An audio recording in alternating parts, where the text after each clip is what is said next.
Yeah. Assalamu alaikum, ciao, konnichiwa, guten morgen, bonjour, good morning, good morning, good morning. Somebody asked me yesterday why I always say good morning and hello in different languages, and it's to represent the different nationalities that we have here in Southwest London, so many. And if I've missed yours, then make a comment underneath the video and tell me how I should greet you, and I'll slap it in tomorrow's. How are you today? Good morning to you. This is Ken at 10. We're James Alexander Estate Agents based in Southwest London. We're in Southwest 16 to be precise, Norbury, and that's situated smack bang between Streatham on the north side and Croydon to the south. And we cover both areas as well as Norbury. We're a Zone 3 commuter area, so we kind of represent quite a lot of commuter areas similar to us, in the UK. If you're getting a handle on what's going on in your local market, if you're in the commuter belt, you've got a property, we're probably a similar area to you. Very mixed community, lots of professionals commuting into the city, lots of blue collar workers as well. So yeah, quite a mixed area. So how are you today? I hope you're well. It's the first day of the month. The meteorological summer has gone. The actual summer ends in late September, but meteorologically, that's it. Yeah, lot, I'm afraid. What happened? I was looking at the weather this morning and I noticed that apparently the further north you go, the better the weather's been as opposed to the relative average. Whereas down south here, we've had a pretty awful summer, haven't we? I mean, not just COVID, but I mean, in terms of sunshine, I don't feel like we've had much sunshine. I don't know about you, but it certainly feels that way to me. Maybe that's because we've been working so hard here at JI. I don't know, but I do think that we've lacked a lot of sunshine here in the UK this year.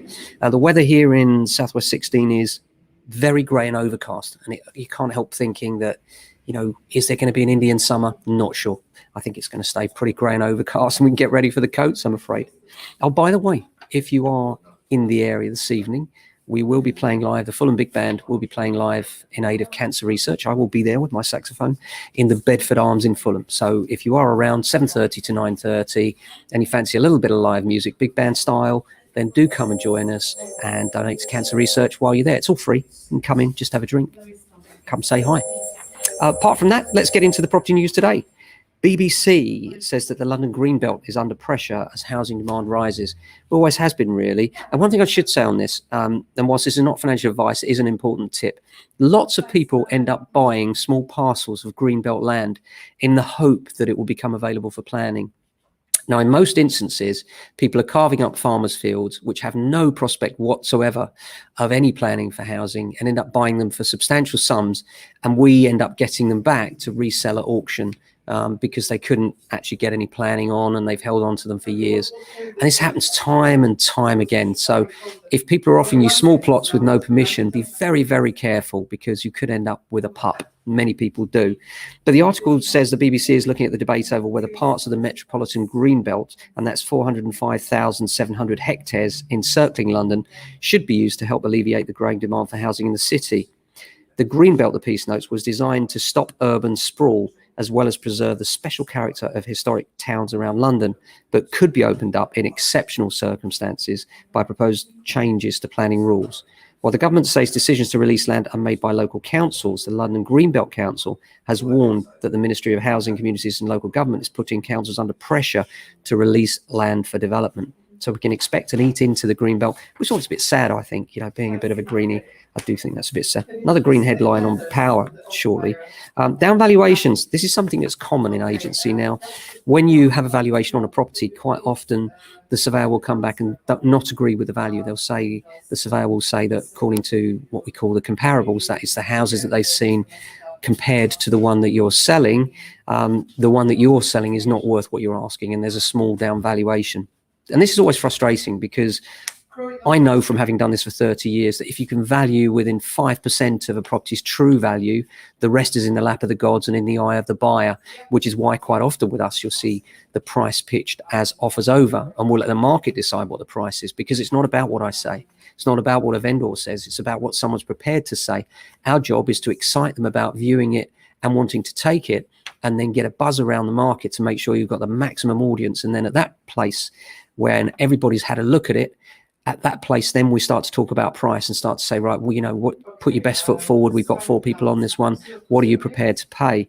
And this can lead to a situation where this inflates prices, yes, but it is our job to obtain the best price for our clients. That's why we're paid by the seller in most cases. When we're paid by the buyer, then we negotiate hard for that buyer. But in most cases, we're employed by the seller and we fight tooth and nail to get them the best price. So saying the other day, one of my developer clients said to me, he's giving me his new development because he's never been able to buy cheap through us. He knows that when James Alexander markets something, they're always going to get top price for it because of the way that we press hard to make sure that that happens. Very proud of that. Record levels of Londoners leaving whilst outsiders move in. Well, we knew the tide was going to turn at some point. This is an article in City AM and Daily Express. The share of buyers moving to London from outside the capital has reached its highest level in 5 years. Great news if you're a London commuter belt like us. Data from Hamptons showed the proportion of buyers who moved from outside to the capital jumped 13.5% for the 12 months ending to June 2021.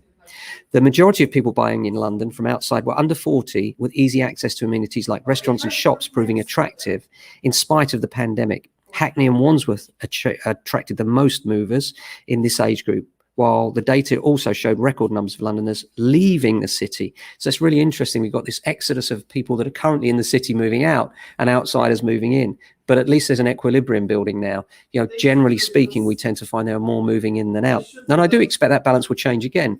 And we'll start to find that there's more demand in London as the employment situation improves and as the city comes back to life, hopefully with the pandemic easing off, all things being equal. Obviously, we're in the hands of the pandemic in some respects, but I do feel that's likely to happen. Only 8% of movers have gone outside the southeast and east of England and are usually buy-to-let investors, said Hamptons.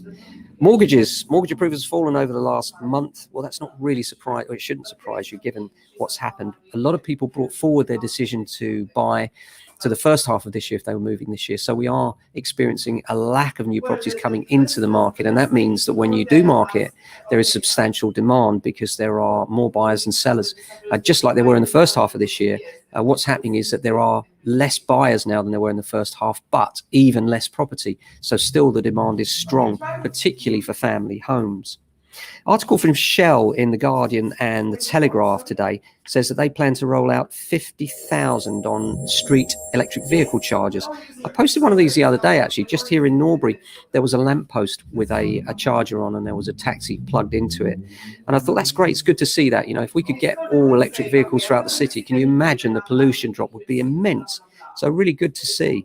And Shell said it will offer to meet the upfront cost of installation that are not covered by government grants. And it said it plans to install 50,000 chargers over the next 4 years, around a third of the total needed across the country to meet national emissions targets.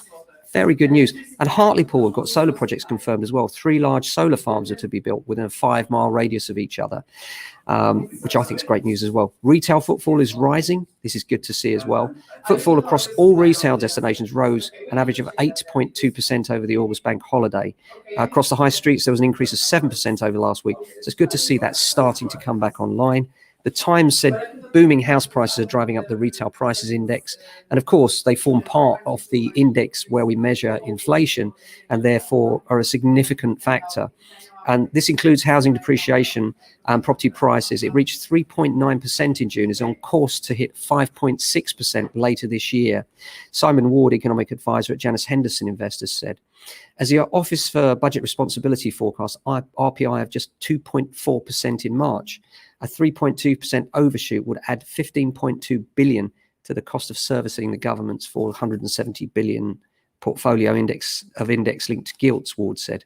The housing boom, which has driven annual house price inflation to a 17-year high of 13.2%, accounts for 2.4 billion of the overshoot, indirectly increasing that.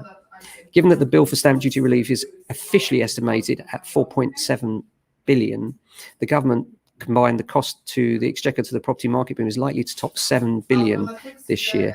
Well, yes and no, because you know that's not really looking at the whole picture, is it? Because there are many people that were encouraged to move by that, and therefore there was revenue gained by the government through that wouldn't be there otherwise. So I would argue that one.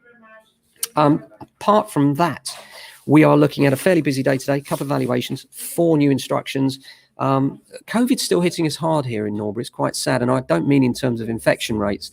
They're down significantly. But I do mean in terms of we're starting to see the probate valuations come through now. It's very, very sad to see all the families that are impacted.